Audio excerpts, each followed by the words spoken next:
Jail का फाटक टूटेगा, जेल का फाटक टूटेगा, लोकतंत्र की हत्या नहीं चलेगी, लोकतंत्र की हत्या नहीं चलेगी।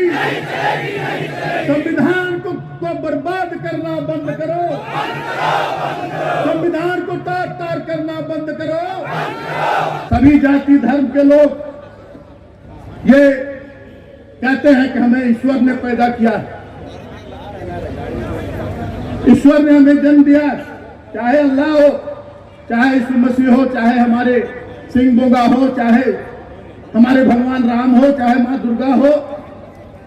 लेकिन ये नई चीज अब इस देश में सुनने को मिल रही है कि भगवान को मोदी जी लाए, राम भगवान को मोदी जी ले आए।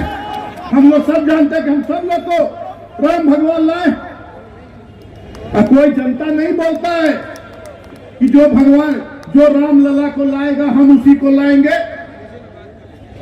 ये लोग इस तरह से दिग्भ्रमित करके आपका वोट लूटकर और इस देश को लुटवाना चाहते हैं।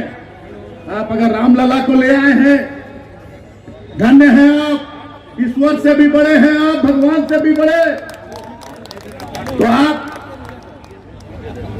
जब भगवान से भी बड़े हैं तो नीरव मोदी और ललित मोदी और विजय माल्या, मेहुल चोकसी, उन लोगों को भी काहे नहीं ले आते हैं?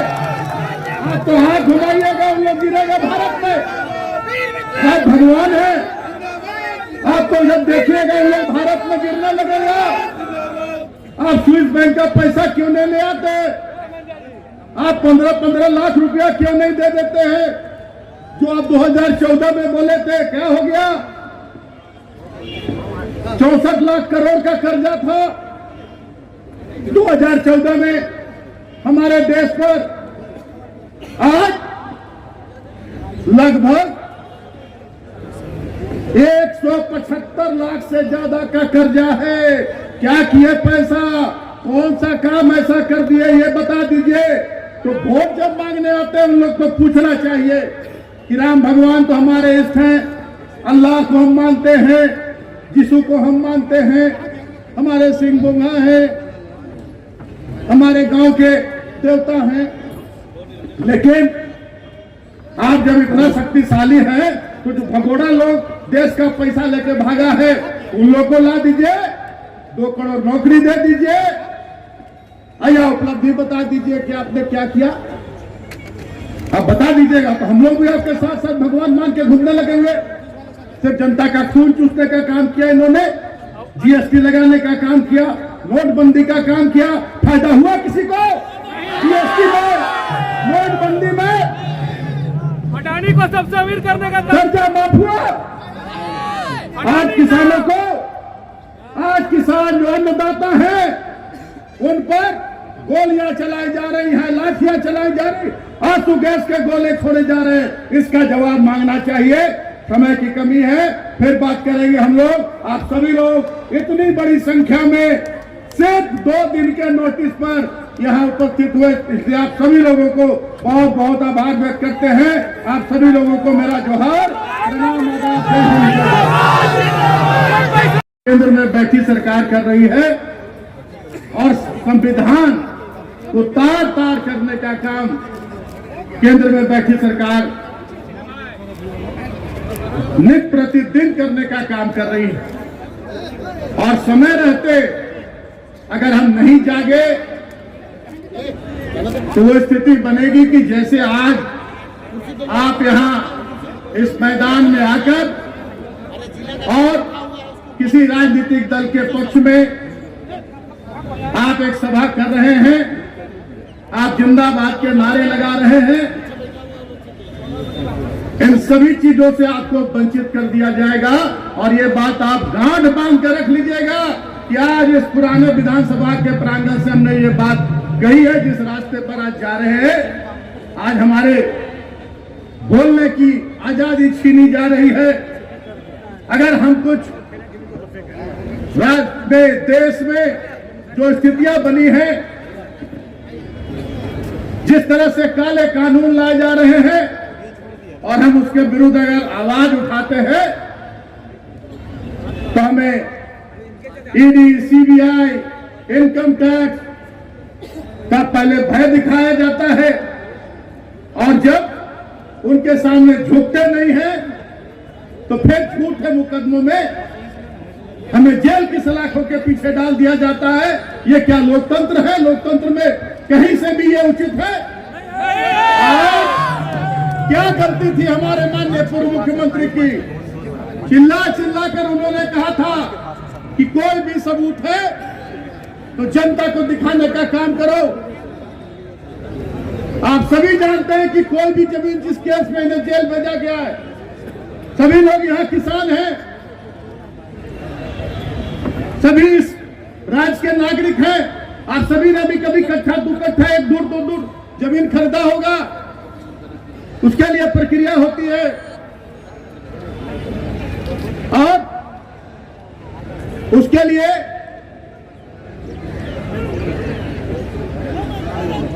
आपको स्टाम्प निकालना पड़ता है, रजिस्ट्री करवाना पड़ता है, म्यूटेशन होता है, तब आपके नाम से वो जमीन होती है।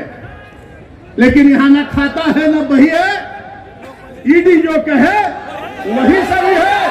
ऐसा चलेगा देश? ऐसा चलेगा देश? अब तो भगवान ही मालिक है हमारे लोकतंत्र का। कल 10 आदमी खड़ा होके आप कहिए हम झारखंड से भेजते हमारे झारखंड मुक्ति मोर्चा के हमारे सिपाहियों को, और हम लाल किले पर खड़ा होकर कहेंगे जोर जोर से चिल्ला के कि लाल किला देश के प्रधानमंत्री नरेंद्र मोदी का है हिम्मत ईडी में उठा के जेल में बंद कर दो। हम कहेंगे कि इंडिया गेट अमित शाह का है, अमित शाह का है इंडिया गेट, ईडी उठा के जेल में बंद कर दो। आप सिर्फ इसका फायदा उठा रहे हैं कि झारखंड हमारा एक आदिवासी राज्य है और यहाँ पर आदिवासियों के, यहाँ के मूलवासियों की आवाज दबाने की साजिश कर रहे हैं। लेकिन सुन लो, केंद्र में बैठी सरकार, ये वही आदिवासी हैं, ये वही झारखंडी हैं जिन्होंने अंग्रेजों के दांत खट्टे किए थे। अंग्रेजों के विरुद्ध अगर पहला बिगुल फूका गया था तो वो संथाल से फूका गया था, और आपने संथाल को छेड़ने का, संथालियों को, यहाँ के आदिवासियों मूलवासियों को छेड़ने की गलती की है। और यही झारखंड से उठी हुई आग आपके ताबूत की अंतिम कील साबित होगी। 2024 में जनता को सत्ता से उखाड़ देने का काम करेगी। जिस तरह का आपने एक मां का लिया है, एक बाप का लिया है, एक पत्नी का लिया है, मासूम बच्चों का लिया है, और पूरे झारखंड की 3.5 करोड़ गरीब आदिवासियों का लिया है। जब दिसंबर शिबू सोरेन जी के सुपुत्र जिनके अंदर उनका खून दौड़ रहा है, जब लोगों को सर्जन पेंशन देने लगे, आवाज देने लगे, फूलो झानो योजना का लाभ देने लगे, सावित्री भाई कन्या समृद्धि योजना का लाभ देने लगे, हमारे आदिवासी नौजवानों को जो कभी सपने में भी नहीं सोच सकते थे कि हम विदेशों में पढ़ाई करने के लिए जाएंगे, बिना एक पैसा लगा उनको विदेशों में पढ़ाई करने का, भेजने का काम करने लगे। आज यहाँ 75% स्थानीय निकायों में, स्थानीय जो हमारे उद्योग धंधे हैं उसमें 75% स्थानीय लोगों को नियुक्ति का प्रावधान करने लगे। मुख्यमंत्री रोजगार सृजन योजना का उन्होंने निर्णय लिया।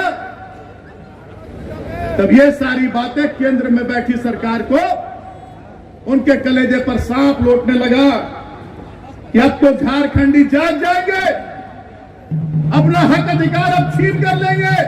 और उनका जो सपना था कि इस राज्य को सोने की चिड़िया की तरह, जैसे अंग्रेज आए थे और यहाँ लूट खसोट कर सारा यहाँ का खनिज, यहाँ का धन दौलत, यहाँ का मसाला सब लूट कर ले गए, वैसे ही यहाँ के लोगों को हम लोग विस्थापित कर देंगे और यहाँ हम लोग अपना साम्राज्य बनाएंगे। जो उनके अडानी अंबानी जैसे लोग हैं, ये तो मैं कहूंगा, मैं मुझे कहने में चाहे केस हो या मुकदमा, इस देश को 4 गुजराती मिलकर लूट रहे। एक मोदी, एक अमित शाह, एक अडानी और एक अंबानी, ये 4 लोग इस देश पर कब्जा करना चाह रहे हैं और ये हम लोगों को झारखंड से बिगुल फूंकना होगा।